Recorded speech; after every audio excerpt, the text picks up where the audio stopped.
मैंने उससे पूछा कि तुम मुक्त क्यों नहीं होना चाहती? तो उसने जो कहा उससे मेरे रोंगटे खड़े हो गए। उसने कहा कि और देखते ही देखते जानकी जी को अपने सामने ढेर सारे छोटे छोटे बच्चों की आत्माएं नजर आने लगी। ये सीन इतना भावुक था ये सुनने पर कि जैसे कि मैंने बोला कि मेरा गला रूंध गया जब मैं प्रार्थना कर रही थी। जब मैंने उनसे ये पूछा कि आप खुद को किस रूप में देख रही हो, तो उन्होंने देखा कि वो एक पुरुष है। उन्होंने कुर्ता पजामा पहन रखा था, चेहरे पर दाढ़ी थी लेकिन मूछें नहीं। अपने रिश्ते के बारे में बताते हुए जानकी जी ने कहा कि हम दोनों एक दूसरे से बेहद प्यार करते हैं। उन्होंने थोड़ा सा और ध्यान से देखा और चौंकते हुए कहा कि मेरे पैर बहुत ही सुंदर हैं, लेकिन वो जमीन पर नहीं टिके हैं। ऐसा लग रहा है जैसे मैं जमीन से थोड़ा सा ऊपर उठी हुई हूँ। मेरे पूछने पर जानकी जी ने बताया कि मुझ पर किसी से प्यार करने का झूठा आरोप लगाया जा रहा है।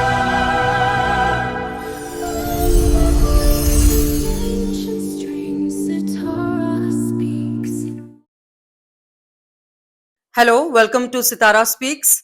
मैं माफी चाहती हूँ कि बड़े टाइम से मैं कोई वीडियो नहीं डाल पाई हूँ। काफी दिन हो गए हैं, आप लोग कमेंट में भी पूछ रहे हैं, मैसेज कर रहे हैं, लेकिन मैं थोड़ा घूमने गई थी, इस वजह से कोई वीडियो रिकॉर्ड नहीं कर पाई थी। तो चलिए शुरू करते हैं आज का सफर।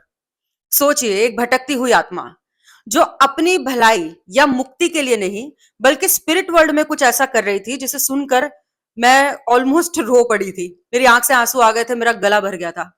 एक ऐसी कहानी जहां पिछले जन्म का एक पुरुष इस जन्म में साक्षात शक्ति और मां राधा का अनन्य भक्त बनकर पैदा होता है, जो पिछले जन्म में किसी और धर्म का था। क्या ये सारी बातें हमें ये सोचने पर मजबूर नहीं करती कि जिसे हम समाज में धर्म, जाति और नियम कहते हैं, उसे ऊपर भी ब्रह्मांड का कोई और ही सत्य है? इसका सीधा मतलब ये है कि आज हम सिर्फ पर्सनैलिटी या अहंकार को ही लेकर जी रहे हैं। आत्मा के स्तर पर उसका कोई भी वजूद नहीं है।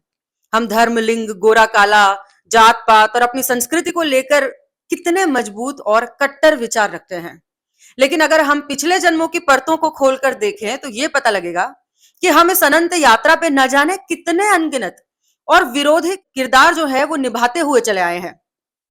महान लेखक शेक्सपियर ने सच ही कहा था कि ये दुनिया महज एक रंगमंच है और हम सब सिर्फ अपना अपना किरदार निभाने आए हैं। इस सच्ची घटना ने मुझे अमेरिका के एक मशहूर टीवी शो के उस एपिसोड की याद दिला दी जहां दुनिया के सबसे विख्यात past life regression therapist doctor Brian Weiss मौजूद थे। उस शो में एक अश्वेत महिला यानी कि ब्लैक लेडी आई थी, जिनको अपने कल्चर पर बहुत ज्यादा गर्व था और जो इस बात पर बहुत मुखर थी कि कैसे श्वेत व्हाइट लोगों ने उनके समुदाय पर अत्याचार किए थे। लेकिन जब डॉक्टर ब्रायन वेज ने उनका पास्ट लाइफ रिग्रेशन किया तो यह सच सामने आया कि जो पूरी दुनिया देखकर चौंक गई। उस महिला ने देखा कि वो अपने पिछले जन्म में खुद एक व्हाइट मेल थी, गोरा पुरुष थी, जो अश्वेत लोगों को गुलाम बनाकर उन पे कोड़े बरसाता था। दोस्तों, जरा ठहरिए और सोचिए कि ये कैसे मुमकिन है। पास्ट लाइफ सेशन के इस सफर पे जाने से पहले मैं आपको जानकी जी का इस जन्म की जो दर्दनाक हकीकत है वो बताती हूँ, जिसने उन्हें अंदर से पूरी तरीके से तोड़ दिया था। जानकी जी का ये जीवन बचपन से ही दुखों, आंसुओं और अपनों को खोने के सिलसिले से भरा हुआ है। जब जानकी जी महज 1 साल की थी, तभी उनकी सगी माँ का देहांत हो गया था। जिस उम्र में एक बच्चे को माँ की सबसे ज्यादा जरूरत होती है, उस उम्र में उनके सर से माँ का आंचल छीन लिया गया। उनका पालन पोषण उनकी दादी और बुआ ने किया। दुखों का सिलसिला यहीं पे खत्म नहीं हुआ था। जब वो मात्र 4 साल की हुई तो उनके पिता ने दूसरी शादी कर ली और इसके बाद में जानकी जी का बचपन कभी पिता के घर तो कभी दादी के पास, ये एक तरीके से भटकते हुए ही बीता। सौतेली माँ को वो फूटी आंख नहीं सुहाती थी। बस यही चाहती थी उनकी माँ कि किसी भी तरीके से उनकी शादी करा के इनको घर से बाहर निकाल दिया जाए। और इसी नफरत के चलते सिर्फ 9वीं क्लास में ही जानकी जी की पढ़ाई भी छुड़वा दी और जैसे ही वो 18 साल की हुई उनकी शादी करवा दी गई। जानकी जी कहती है कि उस उम्र में मुझे शादी का मतलब तक नहीं पता था। मेरे लिए तो वो मायके की जेल से निकलकर ससुराल की दूसरी जेल में जाने जैसा था। सुबह उठो, घर का सारा काम करो, खाओ और सो जाओ। बस यही मेरी जिंदगी बन चुकी थी। उनके पति भी कुछ कमाते नहीं थे। घर का खर्च चलाने के लिए जानकी जी के बड़े भाई कभी कभार कुछ पैसे दे जाया करते थे। ऊपर से सास का मानसिक टॉर्चर इतना भयानक था कि वो कभी भी नहीं चाहती थी सास कि जानकी जी की गोद हरी हो या उनको कोई बच्चा भी हो। लेकिन दुखों का असली पहाड़ तब टूट पड़ा जब साल 2003 में एक सड़क हादसे में उनके पति की अचानक मृत्यु हो गई। अभी जान के इस गहरे सदमे और कड़वी सच्चाई से उभर भी नहीं पाई थी कि ससुराल वालों ने अपनी इंसानियत बेच दी। उन्होंने साफ कह दिया कि तुम अपने घर चली जाओ, इस घर से तुम्हारा कोई ताल्लुक नहीं है। तो भारी मन से जानकी जी वापस अपने मायके लौट आई। जानकी जी कहती हैं कि मैं ना तो पढ़ी लिखी थी और ना ही मुझे इस मतलबी दुनिया की कोई समझ थी। मायके वालों के लिए भी मैं अब एक बोझ बन चुकी थी। मुझे ये समझ में नहीं आता था कि मैं करूँ तो क्या करूँ? कहाँ जाऊँ? कहने को तो पूरी दुनिया थी, लेकिन मेरा अपना कहलाने वाला कोई घर नहीं था। कुछ समय बाद उनके पिता और भाई उनकी दूसरी शादी के लिए रिश्ता देखने लगे। शुरुआत में तो जानकी जी इस टूटे मन के साथ में दोबारा शादी नहीं करना चाहती थी, लेकिन फिर उन्होंने मन में एक उम्मीद जगाई कि शायद इस बार शादी करूंगी तो कहने को मेरा अपना घर होगा। इसी आस में वो मान गई। साल 2012 में उनकी दूसरी शादी हुई। उनके दूसरे पति के पहले से 3 बच्चे थे। जानकी जी ने एक आदर्श माँ का फर्ज निभाते हुए उन तीनों बच्चों को सगे बच्चों से भी बढ़कर पाला और उनके लिए अपने खुद के बच्चे की चाहत जो थी उसको हमेशा के लिए उसको दफन कर दिया। उन तीनों बच्चों ने भी जानकी जी को सगी माँ से ज्यादा प्यार किया और सम्मान दिया। जानकी जी ने अपनी पूरी लगन से उन तीनों बच्चों की बहुत अच्छे से शादियां भी करवाई। लेकिन अफसोस, नियति का क्रूर खेल अभी तक थमा नहीं था। जानकी जी ने जिस सौतेले बेटे को अपनी कोख के सपने को मारकर सगे बेटे की तरह पाला पोसा और बड़े चाव से उसकी शादी करवाई, उसी बेटे की पत्नी ने घर आते ही जानकी जी के जीवन में एक नया तूफान लाना शुरू कर दिया। उस बहू ने जानकी जी को मानसिक रूप से प्रताड़ित करना शुरू किया। मानो रोज रोज का कोई ना कोई नया ताना, कोई टॉर्चर अभी उनकी जिंदगी का हिस्सा बन चुका था। और जैसे ये दुख भी कम नहीं था, साल 2022 आते आते दुखों का ऐसा पहाड़ टूटा कि जानकी जी भीतर से पूरी तरीके से एकाकी और खाली हो गई।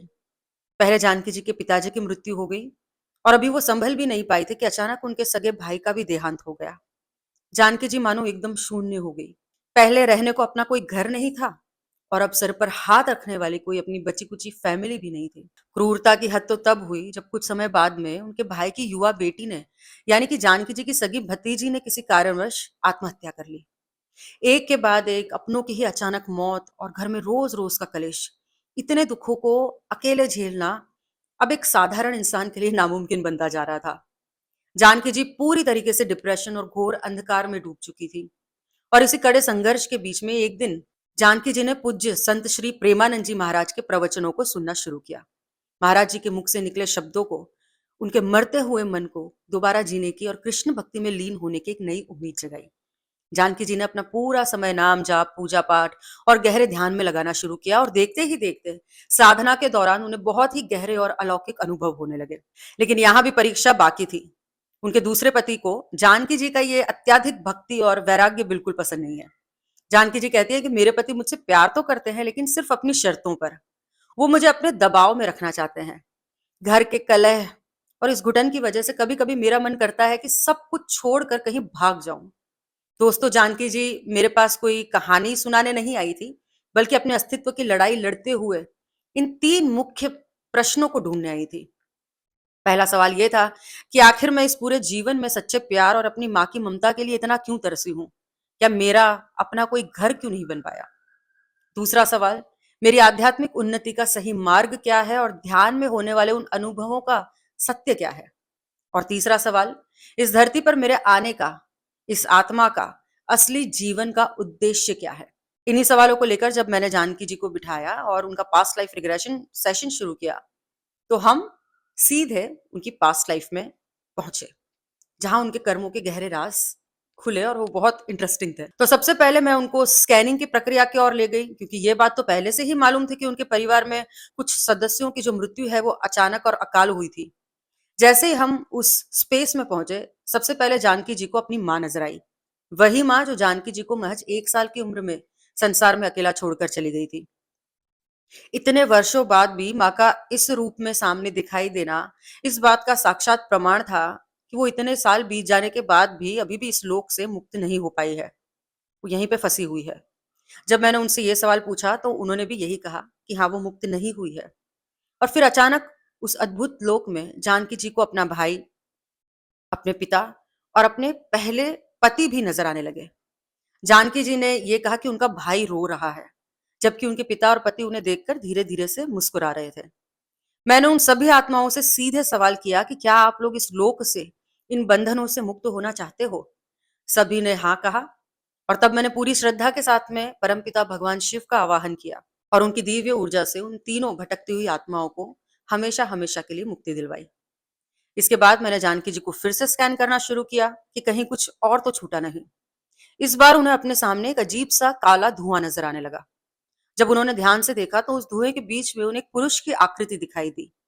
मैंने उस साये से सवाल किया कि तुम जानकी जी के साथ में कब से हो और यहाँ क्या कर रहे हो? उसने जवाब दिया कि बहुत लंबे समय से, और मैं खुद इसके पास आया हूँ। और फिर ये कहने लगा कि मैं बहुत पीछे से आया हूँ। तो मैंने बोला कि भाई पीछे का क्या मतलब है, साफ साफ बताओ। तो उसने कहा कि मैं 5 जन्म पहले से इसके साथ में हूँ, वहां से आया हूँ। मैंने पूछा तुम्हारा नाम क्या है? तो उसने जवाब दिया राजा, बड़े रौब से। मैंने फिर सवाल किया कि क्या जानकी और तुम्हारा पिछले जन्म का कोई नाता है?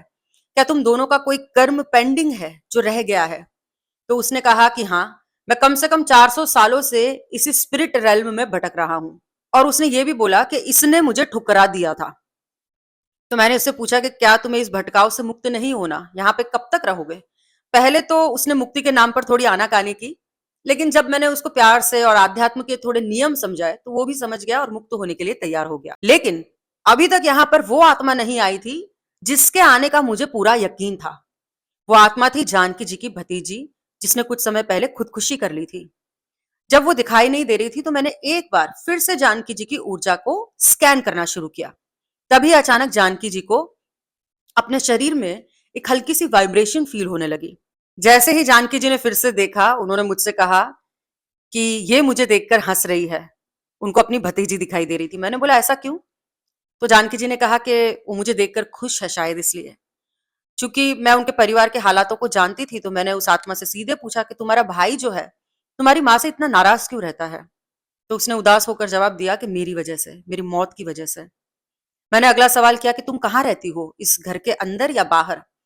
तो उसने कहा कि मैं घर के बाहर रहती हूँ। अब समय था उसे इस भटकाव से आजाद करने का, लेकिन जैसे ही मैंने उसे मुक्ति के लिए पूछा, उसने साफ मना कर दिया। उसका ये ना कहना मेरे लिए बहुत बड़ा झटका था। इस चीज ने मुझे गहरे अचरज में डाल दिया कि आखिर कोई आत्मा है जिसने आत्महत्या की है, वो मुक्त होने के लिए क्यों मना करेगी? तो मैंने उससे पूछा कि तुम मुक्त क्यों नहीं होना चाहती? तो उसने जो कहा उससे मेरे रोंगटे खड़े हो गए। उसने कहा कि मैं मुक्त नहीं होना चाहती क्योंकि मैं उनके साथ रहती हूँ। तो मेरे मन में तुरंत शंका गई। मैंने बोला कि किसके साथ? क्या उस शख्स के साथ जिसकी वजह से तुमने सुसाइड किया था? तो उसने कहा नहीं, मैं बच्चों के साथ रहती हूँ। तो मैं चौंक गई। मैंने बोला कि कौन से बच्चे? तो उसने जवाब दिया कि मेरे साथ यहाँ पे बहुत सारे बच्चे रहते हैं, मैं उन सबका ख्याल रखती हूँ। यानी कि उस पूरे इलाके में जिन भी मासूम बच्चों की अकाल मृत्यु हुई होगी और उनकी आत्माएं अभी तक वहां भटक रही होंगी, और ये लड़की उस स्पिरिट वर्ल्ड में उन सभी अनाथ भटकते हुए बच्चों की केयर टेकर बन के काम कर रही थी, उनका ध्यान रख रही थी।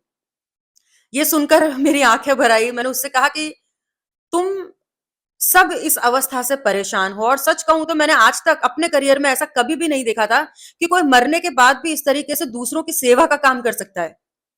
तो मैंने उससे कहा कि अगर तुम्हारे साथ उन सभी बच्चों को भी हमेशा के लिए मुक्त कर दिया जाए, आजाद कर दिया जाए, तो क्या तुम फिर मुक्त होना चाहोगी? तो ये सुनते ही उसने तुरंत हाँ कह दी। और देखते ही देखते जानकी जी को अपने सामने ढेर सारे छोटे छोटे बच्चों की आत्माएं नजर आने लगी। ये सीन इतना भावुक था ये सुनने पर कि जैसे कि मैंने बोला कि मेरा गला रूंध गया जब मैं प्रार्थना कर रही थी।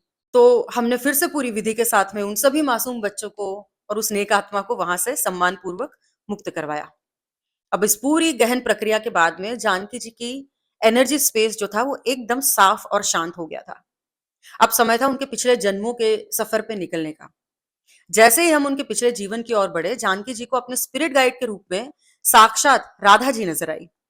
राधा जी की उस दिव्य उपस्थिति के सामने जानकी जी के कुछ जरूरी प्रश्न रखकर हम उनके पिछले जन्मों को देखने के लिए आगे बढ़ गए। पिछले जन्म के सफर की शुरुआत होते ही पहले दृश्य में जानकी जी को ट्रायंगल शेप यानी कि त्रिकोण आकार के कंक्रीट के घर जैसे दिखाई देने लगे। उन्होंने ये बताया कि छोटे छोटे से घर हैं और एक पूरी बस्ती जैसी बनी हुई है। रात का समय है और उन घरों में लाइट्स जल रही है। जब मैंने उनसे ये पूछा कि आप खुद को किस रूप में देख रही हो, तो उन्होंने देखा कि वो एक पुरुष हैं। उन्होंने कुर्ता पजामा पहन रखा था, चेहरे पर दाढ़ी थी लेकिन मूछें नहीं, और अपनी उम्र उन्होंने लगभग 35 वर्ष के आसपास महसूस की। आगे के दृश्य को स्कैन करते हुए उन्होंने देखा कि उस बस्ती में एक घर बिल्कुल अलग उनको अट्रैक्ट कर रहा था। वो घर को देखते उनके भीतर से एक भावना है कि ये मेरा घर है। जब हम उस घर के अंदर पहुंचे तो उन्होंने महसूस किया कि वहां वो अपनी पत्नी के साथ रहते हैं, लेकिन उस समय उनकी पत्नी घर पर नहीं थी, कहीं बाहर गई हुई थी। तो मैंने पूछा कि आपको पता है कि वो कहाँ गई है? तो उन्होंने बताया कि वो व्यक्ति जो है, मतलब जानकी जी खुद, वो मन ही मन बहुत परेशान हो रहा है और सोच रहा है कि मेरी बीवी अभी तक घर क्यों नहीं आई। तो मैं सीधे उनको उस दृश्य में ले गई जहां उनकी पत्नी घर पे वापस लौट के आती है। लेकिन घर आते ही जानकी जी ने ये देखा कि उनकी पत्नी घर आते ही उनके ऊपर बहुत बुरी तरीके से चिल्ला रही है, और जानकी जी जो उस जन्म में पति के रूप में थी, वो बस चुपचाप सर झुकाए खड़ी है। उनकी पत्नी उनके ऊपर बुरी तरीके से हावी रहती थी, उन्हें दबाकर रखती थी। जब मैंने उनसे पूछा कि क्या आप इस पत्नी को इस जन्म से पहचान सकती हैं? क्या वो आत्मा आपके इस जीवन में है? तो उन्होंने कहा कि ये जो मेरी पत्नी है, वो मेरे अभी के इस जन्म के पति हैं। उन्होंने आगे ये बताया कि इसे, मेरी पत्नी को ज्यादा सवाल पूछा जाना बिल्कुल पसंद नहीं है। जब मैंने उससे ये पूछा कि इतनी देर से क्यों आई हो, तो उल्टा मुझ पे ही चिल्लाने लगी। तो मैंने पूछा कि आपकी पत्नी का नाम क्या है? तो उन्होंने कहा सुनीता। और फिर मैंने पूछा कि आपका खुद का नाम क्या है? तो उन्होंने जवाब दिया अब्दुल। अब ये एक बहुत बड़ा मोड़ था, एक मुस्लिम पति और हिंदू पत्नी। मैंने जानकी जी से ये कहा कि मुस्लिम धर्म में तो आमतौर पर शादी के बाद में पत्नी का नाम और धर्म भी परिवर्तित हो जाता है, तो फिर यहाँ ऐसा क्यों नहीं है? तब उन्होंने बताया कि अब्दुल स्वभाव से बहुत ही सीधा साधा है और नेक दिल इंसान है। उसने कभी भी अपनी पत्नी सुनीता पर अपना नाम या धर्म बदलने का कोई दबाव डाला ही नहीं। उसने सुनीता को वैसी ही आजादी दे दी जैसे वो जीना चाहती थी। अब मैं जानकी जी को सीधे उस दृश्य में लेकर गई जिसका सीधा संबंध उनके इस जन्म की सबसे बड़ी समस्या से जुड़ा था। जैसे ही नया दृश्य सामने आया, उन्होंने देखा कि उनकी माँ जो है, वो उनसे बेहद नाराज है। इतनी नाराज कि उनके गुस्से की कोई सीमा ही नहीं थी। असल में माँ को अब्दुल के अफेयर एक हिंदू लड़की के साथ में है, उसके बारे में पता चल गया था। और यहीं पे सबसे बड़ा रहस्य खुला। जानकी जी ने उस जन्म की माँ को अपने इस जन्म की सगी माँ के रूप में पहचाना। वही माँ जिनका देहांत तब हो गया था जब जानकी जी 1 साल की थी। जानकी जी ने कहा कि माँ मुझसे इतनी नफरत करती है कि वो सोच रही है कि काश ये लड़का पैदा ही ना हुआ होता तो अच्छा होता। और सिर्फ इतना ही नहीं, उस माँ की आत्मा को इतना गुस्सा है और इतनी गहरी ठेस है कि वो ये सोचती है कि ये अब्दुल अगले जन्म में मेरी कोख से कभी पैदा ना हो। दोस्तों, जरा सोचिए कि एक आत्मा के अंदर की पुकार और उसके भाव कितने शक्तिशाली होते हैं। पिछले जन्म का दर्द और वो कड़वा इमोशन इतना गहरा था कि इस जन्म में प्रकृति के नियम के अनुसार जानकी जी उसी माँ की कोख से जन्म तो उन्होंने लिया, लेकिन उस आत्मा के पुराने इनकार और कड़वाहट की वजह से जन्म देने के महज 1 साल बाद ही माँ ने अपना शरीर छोड़ दिया। जानकी जी को इस जीवन में माँ का प्यार क्यों नहीं मिल पाया, इसका एक और गहरा कारण आपको आगे चलकर पता लगेगा। अब मैंने अब्दुल से पूछा कि क्या एक हिंदू लड़की से प्रेम करने की वजह से माँ तुमसे इतना गुस्सा है? जानकी जी ने कहा कि माँ अंदर ही अंदर मुझसे, यानी कि अब्दुल से बेहद नफरत करने लगी है। मैंने पूछा कि अब्दुल इस बारे में क्या सोचता है?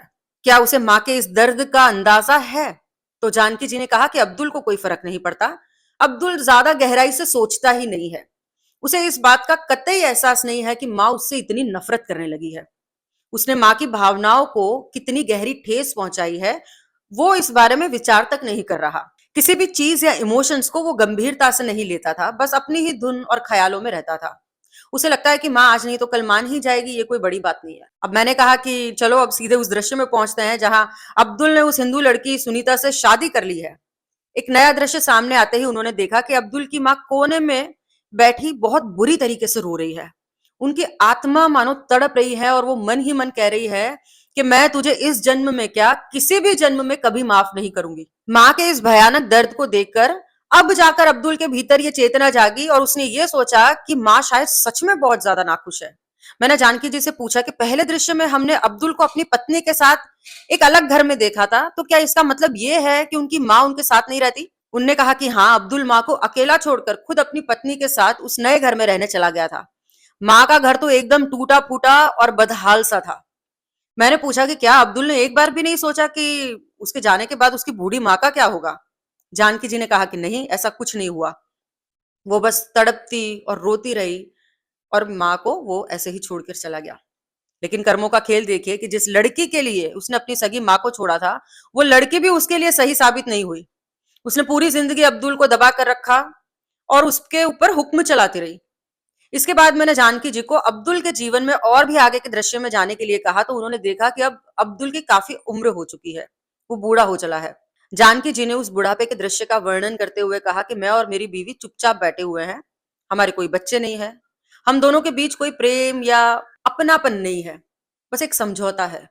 अब हमारी उम्र हो चुकी है, कुछ करने को नहीं है, बस जैसे-जैसे दिन काट रहे हैं। हम जी तो रहे हैं, लेकिन किसके लिए जी रहे हैं, हमें खुद को नहीं मालूम। घर पुराना और जर्जर हो चुका है। जीवन में कोई प्रेरणा, कोई मोटिवेशन, कोई उम्मीद नहीं है, बस समय बिता रहे हैं कि किसी तरीके से अब बस मौत आ जाए। पूरा जीवन बेहद ही निरर्थक लग रहा है। यहीं से मैं उन्हें अब्दुल के उस जीवन के सबसे आखिरी दृश्य में लेकर गई। तो जानकी जी ने कहा कि अपनी आखिरी सांसें लेते हुए अब्दुल को बहुत पछतावा और अफसोस हो रहा था।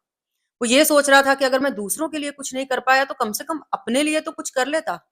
अपने लिए तो ढंग से जी लेता। ना मैंने अपनी माँ के लिए कुछ किया, ना अपनी पत्नी का सुख मिला और ना ही खुद के लिए कुछ कर पाया। जानकी जी ने देखा कि मरते समय अब्दुल की आंखों में आंसू थे। मैंने पूछा कि क्या मरते समय भी वो अपनी माँ के बारे में सोचता है? तो उन्होंने कहा कि नहीं, उसे माँ की याद भी नहीं आती।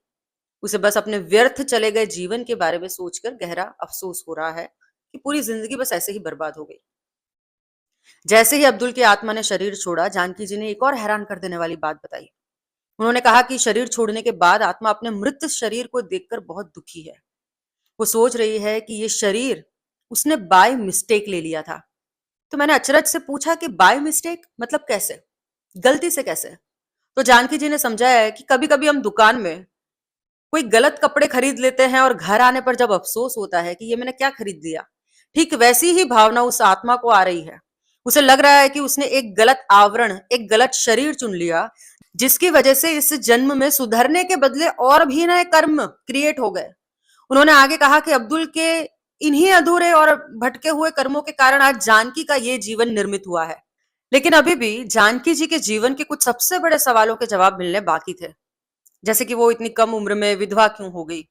और उनको ऐसा क्यों लगता है कि उनका कोई अपना घर नहीं है? और वो हर जगह अपने को पराया और आउट ऑफ प्लेस क्यों फील करती है? इन सवालों के जवाब जानने के लिए मैं उनको उनकी दूसरी लाइफ में लेकर गई। मेरे चैनल के स्टोरीज देख के कभी-कभी आपको भी उनसे रिलेशन फील होता होगा। कभी-कभी आपको लगता होगा कि आपकी मुश्किलें भी उन जैसी है। तो क्या आप भी जानना चाहते हैं कि आप आपकी पास्ट लाइफ में कौन थे? क्या आपका भविष्य आपके लिए क्या संभावनाएं रखता है? सितारा स्पीक्स पे हम आपके इस जीवन और आपके स्पिरिचुअल जर्नी को गहराई से समझने और जीने की दिशा में हेल्प करते हैं। हमारे साथ आप अनुभव कर सकते हैं past life regression, age regression और अपने आने वाले जन्मों को जानने के लिए फ्यूचर लाइफ प्रोग्रेशन। हम आपको देते हैं स्ट्रॉन्ग सॉल्यूशन जैसे कि एंसेस्ट्रल ब्लड लाइन हीलिंग, जिससे आप पीढ़ियों से चलती आ रही बाधाओं और पैटर्न से मुक्त हो सकते हैं। आपके पितरों को मुक्त कर सकते हैं। साथ ही हमारी नेगेटिविटी स्कैनिंग और रिमूवल सेवा आपके जीवन और आपकी किस्मत से ब्लैक मैजिक और नेगेटिव एंटिटीज को दूर करती है। यदि आप स्पिरिचुअल गाइडेंस और अपने सवालों के जवाब की तलाश में हैं, तो हमारी mediumship, divine guidance, Akashic readings और टैरो कार्ड रीडिंग्स जो है, उससे आपको मिलता है उच्च स्तरीय गाइडेंस और आत्मा से जुड़ी गहरी समझ। हर सेशन आपके लिए एक अवसर है अपने आप को ढंग से समझने के लिए और अपनी सारी प्रॉब्लम्स को सॉल्व करने की ये एक ठोस शुरुआत हो सकती है। तो फिर इंतजार किस बात का? अभी हमसे जुड़े नीचे दिए गए व्हाट्सएप नंबर पर आज ही संपर्क करें अपनी ट्रांसफॉर्मेशन जर्नी की शुरुआत करने के लिए। अब नए दृश्य में जानकी जी ने देखा कि चारों तरफ उजाला ही उजाला है, एक दिव्य रोशनी फैली हुई है।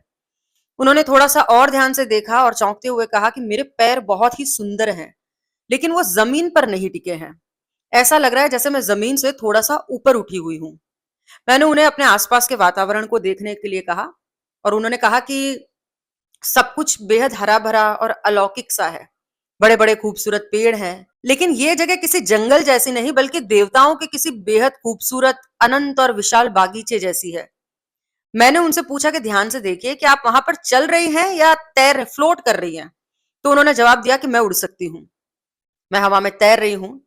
और जब मैंने उनको उनके कपड़े पहचानने के लिए अपना रूप रंग के बारे में पूछा तो उन्होंने कहा कि मैं बहुत ही सुंदर और चमकीले सफेद वस्त्र पहने हुए हूँ। नीचे धोती जैसा वस्त्र है और ऊपर एक कलात्मक बहुत सुंदर ब्लाउज है। मेरे बाल बहुत लंबे घने काले हैं और उन्हें मोतियों और फूलों से मैंने सुंदर तरीके से सजाया हुआ है। उन्होंने आगे बताया कि मेरा शरीर अद्भुत रूप से सुंदर है। मैंने अपने पूरे शरीर पर दिव्य और आकर्षक गहने पहन रखे हैं। मेरी कमर पर एक खूबसूरत कमर पट्टी है जो मेरे चलने पर उसमें से ध्वनि निकलती है। मैंने उन्हें इस दिव्य लोक के दृश्यों को देखने के लिए और आगे भेजा तो उनके सामने एक विशाल और भव्य महल दिखाई देने लगा उन्हें। वो उस महल को देखकर जानकी जी ने कहा कि ये महल मेरा घर है, लेकिन यहाँ पर कोई दिखाई नहीं दे रहा है। ये पूरी तरीके से खाली है। ऐसा लग रहा है जैसे इस विशाल महल में मैं बिल्कुल अकेली हूँ। उन्होंने थोड़ा-सा और करीब से देखा तो वो हैरान रह गई। उन्होंने कहा कि यहाँ पे दैनिक ज़रूरत का भी कोई सामान नहीं है, कोई फर्नीचर नहीं है। वो जगह एकदम सूनी और खाली है। फिर जानकी जी को ऐसा इंट्यूशन आया कि ऐसा लगता है जैसे यहाँ मैं रहना नहीं चाहती, मैं यहाँ से जाना चाहती हूँ। तो बस इसको एक बार देखने के लिए आई हूँ। इस सूनेपन के पीछे का रहस्य जानने के लिए मैंने उनको और भी आगे भेजा, एक नए दृश्य के सामने भेजा। तो उन्होंने देखा कि एक बहुत बड़ी सभा भरी हुई है और वो बीचों बीच खड़ी है। चारों तरफ लोग मौजूद हैं, लेकिन उनके ऊपर कोई एक गंभीर आरोप लगाया जा रहा है। मेरे पूछने पर जानकी जी ने बताया कि मुझ पर किसी से प्यार करने का झूठा आरोप लगाया जा रहा है, जबकि ये बात पूरी तरीके से गलत है। लेकिन मैं डरी नहीं हूं, मैं बहुत ही आत्मविश्वास और निडरता के साथ में उस भरी सभा में खड़ी हूं। जब हमने आगे जानने की कोशिश की तो जानकी जी ने कहा कि वहां के राजा ने मुझ पर यह झूठा इल्जाम लगाया कि मैं उनसे प्यार करती हूँ, राजा से। लेकिन सच तो यह है कि मेरे दिल में उनके लिए कोई भी ऐसा भाव नहीं है। तो मैंने पूछा कि राजा को ऐसी गलतफहमी कैसे हो गई? और अगर तुम सच में उनसे प्यार नहीं करती, तो तुम्हें उस तरह भरी सभा में बुला के गुनहगार की तरह उधर क्यों खड़ा रखा है? तो जानकी जी ने कहा कि क्योंकि राजा को ये लगता है कि मुझे भरी सभा में बुलाकर सबके सामने दबाव डाला जाएगा, तो लोक लाज के डर से मैं शायद हाँ कर दूं। जब मैं सबके सामने बदनाम हो जाऊंगी, तो मेरे पास राजा के प्रस्ताव को स्वीकार करने के अलावा और कोई रास्ता ही नहीं होगा। असल में राजा मुझे एक तरफा प्यार करता है और मैं मान नहीं रही थी, इसलिए मुझे मजबूर करने के लिए इसने पूरा ढोंग रचाया है। मैंने पूछा कि क्या वो राजा सचमुच तुमसे प्यार करता है? तो उन्होंने कहा कि उसका प्यार तो सच्चा है, लेकिन उसे पाने का रास्ता जो है वो गलत है।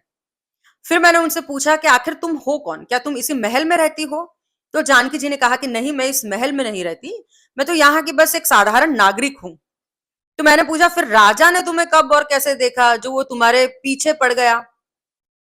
तब जानकी जी ने उस जन्म का सबसे बड़ा रहस्य खोला। उन्होंने कहा कि राजा ने मुझे हवा में उड़ते हुए देख लिया था। मेरे पास हवा में तैरने और उड़ने की एक गुप्त और अलौकिक सिद्धि है। जब से राजा ने मुझे उस रूप में देखा था, वो मेरे प्रेम में पड़ गया। तो मैंने पूछा तो राजा तुम्हारी इस चमत्कारिक शक्ति को प्रेम करता है या तुमसे? उन्होंने जवाब दिया कि नहीं, वो मुझसे ही प्रेम करता है, क्योंकि उस रूप में दिखने में भी मैं बहुत ज्यादा सुंदर हूं। जब मैंने जानकी जी से उस जन्म के अहंकारी राजा को उनके इस जीवन के किसी व्यक्ति के साथ में पहचानने के लिए कहा, तो वो उन्हें पहचान नहीं पाई। आपको याद है ना कि जब हमने सेशन की शुरुआत की थी, जानकी जी के एनर्जी स्पेस को स्कैन कर रहे थे, तब धुएं के बीच में जो पुरुष का साया दिखाई दिया था, जिसने अपना नाम राजा बताया था और कहा था कि वो पिछले 5 जन्मों से जानकी जी के पीछे पड़ा है, ये वही राजा था। और इसी वजह से जानकी जी अपने इस जीवन में किसी के साथ में उनको रिकॉग्नाइज नहीं कर पाई थी। और उस आत्मा ने तब से लेकर आज तक कोई नया जन्म ही नहीं लिया और वो पिछले 400 सालों से इसी तरीके से स्पिरिट रेल्म में है। और मुझे तो हालांकि ये भी लगता है कि ये जो पूरी घटना है वो पृथ्वी पर नहीं है, लेकिन वो इतनी जानकारी हम ले नहीं पाए। अब इसके बाद में मैं उनको थोड़ा सा और आगे लेकर गई, तो अगला दृश्य सामने आया। जानकी जी ने कहा कि मेरी शादी हो चुकी है। जब उन्होंने ध्यान से देखा तो अपने उस जन्म के पति को अपने इस जीवन के पहले पति के रूप में उन्होंने पहचाना, जिनकी मृत्यु हो चुकी है। मैंने पूछा कि क्या ये वही राजा है जिससे तुम्हारी शादी हुई है या कोई और है? उन्होंने कहा कि नहीं, ये वो राजा नहीं है, लेकिन उसी राजा के राज्य में एक मंत्री है। अपने रिश्ते के बारे में बताते हुए जानकी जी ने कहा कि हम दोनों एक दूसरे से बेहद प्यार करते हैं। हमारा वैवाहिक जीवन भी बहुत सुंदर और खुशहाल है। तो मैंने पूछा कि लेकिन उस अहंकारी राजा को गुस्सा नहीं आया कि उसका प्रेम ठुकराकर तुमने उसके ही मंत्री से शादी कर ली? क्या तुम्हारे पति को उस भरी सभा में जो ड्रामा हुआ था उसके बारे में नहीं पता? तब जानकी जी ने कहा कि यही तो सबसे बड़ा डर है। मुझे हमेशा ये खौफ सताता रहता है कि कहीं मेरे पति को इस बात का पता ना चल जाए। असल में जब राजा ने मुझे भरी सभा में बुलाकर ये झूठा नाटक रचा था, तब मेरे पति राजा के ही किसी काम से राज्य के बाहर गए हुए थे और वो कई महीनों बाद लौटे थे। इसलिए उनको इस घटना की कोई जानकारी नहीं थी। मेरे पति ने शादी से पहले मुझसे पूछा भी था, क्या तुम्हें कोई और पसंद है? तो मैंने साफ मना कर दिया था, जो कि सच भी था। लेकिन राजा वाली बात मैंने डर के मारे उनसे छुपा के रखी थी, क्योंकि मुझे लगा कि अगर मैं वो बात बता दूंगी तो शायद वो मुझसे शादी करने की हिम्मत नहीं जुटा पाएंगे। अब इस दृश्य से मैं उनको थोड़े से और आगे लेकर गई और जहां पर उनकी खुशियों को ग्रहण लगने वाला था। उन्होंने कहा कि मेरे पति बहुत ज्यादा गुस्से में है। उन्हें किसी तरह उस पुरानी बात का पता चल गया है और मैं रो-रो कर उनको समझाने की कोशिश कर रही हूँ, अपनी बेगुनाही की कस्में खा रही हूँ कि मैंने कुछ गलत नहीं किया, लेकिन वो मेरी तरफ देख नहीं रहे, सुन नहीं रहे। गुस्से में चिल्ला रहे हैं कि अगर ऐसी ही बात थी तो तुमने मुझसे शादी की ही क्यों? जानकी जी ने आगे देखा कि लाख सफाई देने के बाद भी जब मेरे पति का गुस्सा शांत नहीं हुआ, तो अंततः वो हमेशा के लिए मुझे छोड़कर चले गए। उनके जाने के बाद दुख की उस पराकाष्ठा में मुझे बहुत ज्यादा गुस्सा आया। मैं सोच रही हूँ कि अगर मैं पूरी तरीके से सच्ची हूँ, फिर भी मैं कितनी बदकिस्मत हूँ। मैंने कुछ गलत नहीं किया, फिर भी उन्होंने मुझे बेसहारा छोड़ दिया। अब दर्द हद से गुजरने लगा तो जानकी जी की आत्मा से एक कड़वी आह निकली। उन्होंने कहा कि मुझे उस वक्त अपने पति पर इतना गुस्सा आ रहा है कि मैं तड़प कर उन्हें बद्दुआएं दे रही हूं कि तुमने एक सच्ची स्त्री का दिल दुखाया है और तुम भी कभी जीवन में खुश नहीं रहोगे। मेरे भीतर एक बहुत गहरा दर्द है, लेकिन कहानी का अंत यहां नहीं होता। जब मैं उनको उस दिव्य जीवन के अंतिम क्षणों में लेकर गई तो जानकी जी के चेहरे पर एक शांति थी। उन्होंने कहा कि अपने अंतिम समय में मैं बिल्कुल भी दुखी नहीं हूं। मेरे मन में कोई पछतावा नहीं है, कोई गिल्ट नहीं है, कोई कड़वाहट नहीं है। मेरी आत्मा बहुत ही शक्तिशाली महसूस कर रही है। मुझे इस बात का सुकून है कि मैंने कभी भी कुछ गलत नहीं किया। जैसे मेरी आत्मा ने इस जीवन की योजना बनाई थी, मैंने उसे पूरी गरिमा के साथ जिया है। अब यहां से मैं जानकी जी को सीधे अपने स्पिरिट गाइड के पास लेकर आई ताकि उनके जीवन के इन अनसुलझे सवालों पर अंतिम और अचूक क्लैरिटी मिल सके। लेकिन जैसे ही हम उस आध्यात्मिक लोक में पहुंचे, वहां पे ऐसा हुआ कि जानकी जी को उनके स्पिरिट गाइड नहीं दिखाई दिए, जो कि ऑलमोस्ट इम्पॉसिबल है। लेकिन उनका आकाश की तरफ जाती हुई सीढ़ियां दिखाई दी। तो मैंने उनको कहा कि इन सीढ़ियों पर आप चलिए, आगे ऊपर शायद उधर आपके स्पिरिट गाइड होंगे। तो जैसे ही वो उन दिव्य सीढ़ियों को चढ़कर ऊपर पहुंची, तो उनको खुशबू सी आने लगी। वहां साक्षात राधा जी, माँ राधा उनको साफ साफ नजर आ रही थी। राधा जी की उस असीम अनुकंपा के सामने मैंने पूरी श्रद्धा के साथ में अपना प्रश्न रखा कि माँ, जानकी जी को आज अब्दुल वाला जो पिछला जीवन है वो क्यों दिखाया गया? तो माँ ने जवाब दिया कि इसको याद दिलाने के लिए कि जीवन को तुमने उस रूप में भी देखा है। आज की कठिन परिस्थिति के हिसाब से तुम अपने इस जीवन में तो अच्छा ही कर रही हो। उस अब्दुल वाले जीवन में तुम्हारे पास सब कुछ था, एक अच्छी पत्नी थी, घर था, लेकिन फिर भी तुमने जीवन को गहराई से और अच्छे से नहीं जिया। सब कुछ व्यर्थ कर दिया। लेकिन आज का ये जीवन इतना कठिन, संघर्षपूर्ण और दुखों से भरा होने के बाद भी तुम इतनी गहरी भक्ति में लीन हो। बस इसी राह पर चलती जाओ। तुम्हें इस संसार के बंधनों से मुक्त होना है और अंत में मेरे पास आना है। मैंने फिर से एक सवाल किया कि इस जन्म में उनके जो पति है उन पर बहुत ज्यादा दबाव डालते हैं, डोमिनेट करते हैं, ऐसा क्यों है? तो तब माँ ने कहा कि वो पति जिसको तुम अपनी रुकावट समझती हो, वो असल में तुम्हारा सुरक्षा कवच है। तो मैंने पूछा कि जानकी जी का मन अक्सर आध्यात्म की राह में इतना व्याकुल हो जाता है कि सब कुछ छोड़कर कहीं दूर भाग जाने का मन करता है। तो उनके अंदर ऐसा वैराग्य क्यों आता है? और क्या सब कुछ छोड़ देना उनके लिए उचित है? तो माँ ने कहा कि नहीं, तुम अभी अपने भीतर की छटपटाहट या भाग जाने की इच्छा महसूस कर रही हो, वही तुम्हारी परीक्षा है। सही समय आने पर सब कुछ अपने आप ठीक हो जाएगा। तुम्हारे भीतर अद्भुत अलौकिक शक्तियां छुपी हुई है, लेकिन इस मृत्यु लोक में कई खराब आत्माएं और नकारात्मक लोग भी है जो तुम जैसे उच्च ऊर्जा वाले लोगों को नीचे खींचने की कोशिश करते हैं। इसीलिए तुम्हें इस पति के साथ ही रहना है। वो तुम्हें इस दुनिया की बुरी नजरें और जो बुरी शक्तियां हैं उससे बचा कर रखता है। और खुद को अकेला तो मत समझना, मैं हमेशा हर पल तुम्हारे साथ हूं।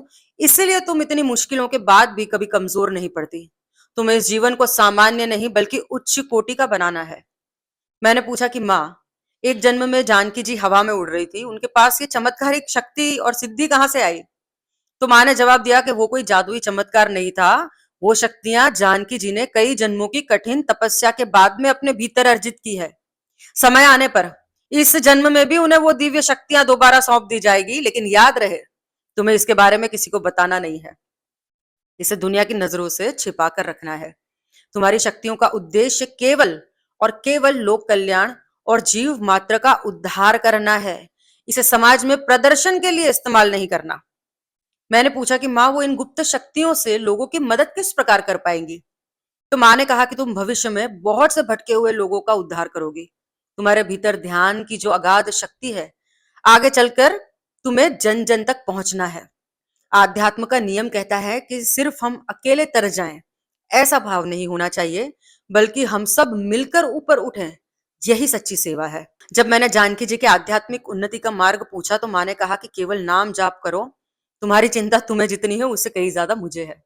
तुम्हारी अपनी आत्मा ही तुम्हें समय समय पर गाइड करेगी। तुम्हें हर पल हमारा मार्गदर्शन मिलता तो है, बस तुम उसके ऊपर पूरी तरीके से विश्वास नहीं करती। तुम्हें सब भ्रम लगता है। अपने भीतर के सेल्फ कॉन्फिडेंस को बढ़ाओ। सब कुछ तुम्हारे अंदर मौजूद है, यहाँ तक कि मैं भी तुम्हारे भीतर वास करती हूँ। अब मैंने आगे पूछा कि माँ जानकी जी को उनके सदगुरु कब मिलेंगे? तो माँ ने कहा कि बहुत जल्दी मिलेंगे। उनका मुख्य उद्देश्य पहले खुद की शक्तियों को जागृत करना है, और जब ऐसा हो जाए तो संसार में उसे बांटना है। अपने गृहस्थ जीवन के कर्मों को पूरा करते हुए सबको प्रेम और ज्ञान बांटते हुए जाना है। तभी मेरे मन में पूज्य संत श्री प्रेमानंद जी महाराज का विचार आया। मैंने पूछा कि माँ प्रेमानंद महाराज जी किस प्रकार से आपके साथ जुड़े हुए हैं? तो ये सुनते ही माँ ने कहा कि मैं साक्षात उनके हृदय में वास करती हूँ। वे स्वभाव से बहुत भोले हैं, और उनके इसी भोलेपन की वजह से कई बार संसारी लोग उनका दुरुपयोग भी कर लेते हैं। उनकी गहरी बातों का गलत मतलब निकालते हैं, लेकिन सबका अपना अपना प्रारब्ध है। पर याद रहे, ऐसे महान और सिद्ध संतों के बारे में कटु वचन या बुरी बातें करना या कहना इस सृष्टि का सबसे बड़ा अपराध है। उनकी कई जन्मों की अटूट तपस्या है, तब कहीं जाकर उन्हें मेरा ये सानिध्य मिला है। मैंने जानकी जी के लिए फिर से पूछा कि जानकी जी इस जन्म में जो मानसिक और पारिवारिक परेशानियां भुगत रही है, क्या वो कर्म अभी भी बाकी है या कट गए?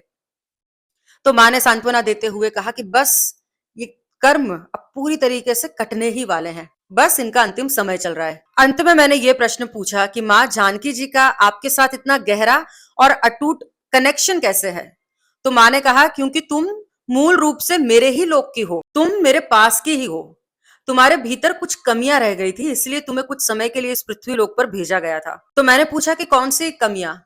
तो उन्होंने कहा कि जानकी के भीतर प्रेम भरपूर था, लेकिन वो निश्चल और निष्काम प्रेम नहीं था। याद रखना, केवल किसी को पाने का नाम प्रेम नहीं, सर्वस्व दे देने का नाम प्रेम है। ये पूरा ब्रह्मांड केवल प्रेममयी है, और इंसान की सबसे बड़ी भूल ये है कि वो सिर्फ इंसानों को और अपने करीबियों को प्रेम देते हैं, जबकि प्रेम की भूख हर किसी को है। इन पेड़ों को, इन बेजुबान जानवरों को, प्रकृति के हर कण कण को प्रेम चाहिए। जब तुम बिना किसी शर्त को इस पूरे संसार को प्रेम के साथ देखना शुरू कर दोगे, जीना शुरू कर दोगे, तब तुम्हारी आत्मा शुद्ध होकर लौट आएगी। इतने में ऐसा हुआ कि अचानक जानकी जी को घुंघरुओं और पायलों की एक अद्भुत झनकार सुनाई देने लगी। छम छम की आवाज इतनी सम्मोहक थी कि जानकी जी का ध्यान बार बार वहां जा रहा था। तो मैंने उनसे कहा कि ध्यान से देखिए, कहां से ये आ रही है दिव्य आवाज। जैसे ही उन्होंने अपनी आध्यात्मिक नजरों से देखा, तो साक्षात आदिमयी जगदम्बा माँ उनके सामने लाल रंग के वस्त्रों में उनके सामने प्रकट हुई। मैंने जानकी जी से कहा कि माँ के इस ममतामयी रूप को दंडवत प्रणाम कीजिए और पूछिए कि हे माँ, क्या आपकी इस दासी के लिए कोई संदेश है? माँ ने जवाब दिया कि पुत्री, मैं तुम पर बड़ी प्रसन्न हूं। तुमने पूर्व जन्मों में और इस जन्म में मेरी जो बहुत ही निश्चल सेवा की है, मुझे सब ज्ञात है। मैं जानती हूँ कि इस भौतिक संसार में तुम्हें अपनी सगी माँ का लाड़ प्यार और आंचल नसीब नहीं हुआ, लेकिन तुम कभी खुद को अनाथ मत समझना। मेरी दिव्य चेतना और मेरा आशीर्वाद हमेशा तुम्हारे साथ में है। तुम्हारे भीतर असीमित शक्तियां हैं, बस अपने अस्तित्व पर विश्वास करना सीखो। इस परम आनंद और दिव्य दर्शन के बाद में मैंने जानकी जी को धीरे धीरे उनके चेतन मन में वापस लाया, और उनका ये पास्ट लाइफ रिग्रेशन सेशन यहीं पर संपन्न हुआ। बाहर आने के बाद में जानकी जी ने कहा कि वो जब भी ध्यान करती है तो उनके कानों में हमेशा एक ये छमछम की आवाज सुनाई देती थी, और आसपास बहुत ही भीनी और पवित्र खुशबू महसूस होती थी। लेकिन अनजाने में और डर की वजह से जानकी जी घबरा जाती थी और ध्यान छोड़ देती थी। उन्होंने कहा कि मुझे समझ में नहीं आया कि वो क्या था, और ना ही कभी मुझे ऐसे कोई साक्षात दर्शन हुए, लेकिन आज इस पीएलआर सेशन में माता रानी ने खुद आकर मुझे दर्शन दिए और मेरे सारे संशयों को मिटा दिया। तो अब आपको जानकी जी के जीवन के दोनों सबसे बड़े दुखों का कारण समझ में आ ही गया होगा। सेशन के दौरान जो कड़ियां खुली है, उससे ये समीकरण निकलता है कि उस अलौकिक जन्म में जानकी जी और उनके पति, जो उस राजा के मंत्री थे, एक दूसरे से प्रेम करते थे। उनका वैवाहिक जीवन भी सुंदर था, लेकिन जब पति को राजा की उस साजिश और भरी सभा वाले ड्रामे का पता चल गया तो उन्होंने बिना ही सच जाने गुस्से में जानकी जी का त्याग कर दिया।